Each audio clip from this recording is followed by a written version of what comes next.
আজকে আমরা অর্থ সংক্রান্ত বাধা বা মানি ব্লকেজ দূর করার জন্য হো'ওপনোপনো করব। শুরু করুন। আস্তে করে চোখ বন্ধ করুন। একটি গভীর শ্বাস নিন, ধীরে ধীরে ছেড়ে দিন। আপনার কাঁধ, চোয়াল আর শরীর ঢিলা করে দিন। আপনার মনোযোগ নিয়ে আসুন আপনার হৃদয়ের কাছে। এবার মনে করুন, টাকা নিয়ে আপনার ভয়, দুশ্চিন্তা, অপরাধবোধ বা যে কোনো ধরনের অনুভূতি, অভাবের ভয়, ঋণের চিন্তা, অন্যের সঙ্গে তুলনা, নিজের উপর সন্দেহ অথবা আমি পাওয়ার যোগ্য নই, এই সব ভাবনাগুলো, এগুলো এখন বিশ্লেষণ করার দরকার নেই। শুধু লক্ষ্য করুন।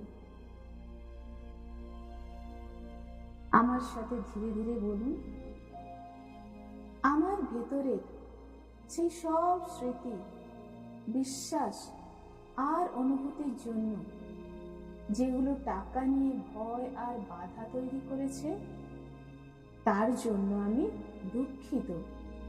কারণ আমি বিশ্বাস করেছি যে আমি যথেষ্ট ভালো নই, আমি সক্ষম নই বা সমৃদ্ধির যোগ্য নই। আমাকে ক্ষমা করো টাকা নিয়ে বংশগত, সামাজিক অথবা অতীতের ভয়গুলো নিজের ভেতরে বয়ে বেড়ানোর জন্য।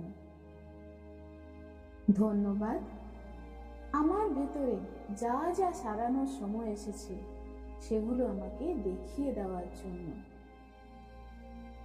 আমি তোমাকে ভালোবাসি কারণ তুমি আমাকে আবার বিশ্বাস, শান্তি আর নিজের মূল্যবোধের কাছে ফিরিয়ে আনছো।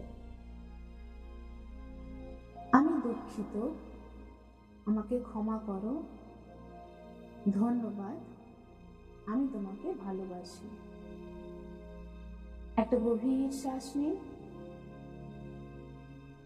ধীরে ছেড়ে দিন।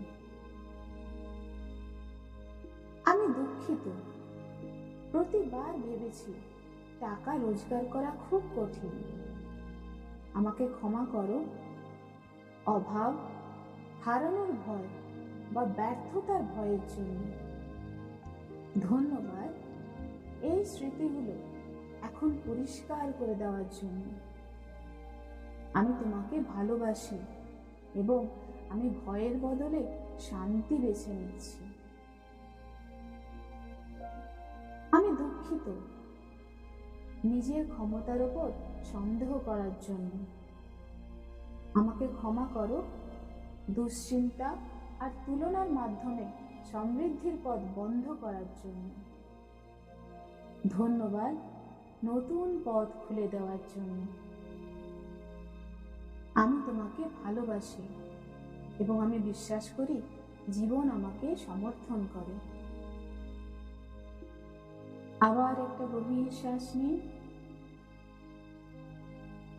ধীরে ধীরে ছেড়ে দিন। আপনার শরীরের হালকা ভাবটা অনুভব করুন। ছোট হলেও কোনো পরিবর্তন হলে সেটি লক্ষ্য করুন।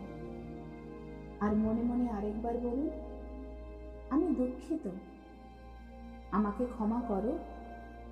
ধন্যবাদ, আমি তোমাকে ভালোবাসি। বিশ্বাস রাখুন, হিলিং কিন্তু ইতিমধ্যেই শুরু হয়ে গেছে।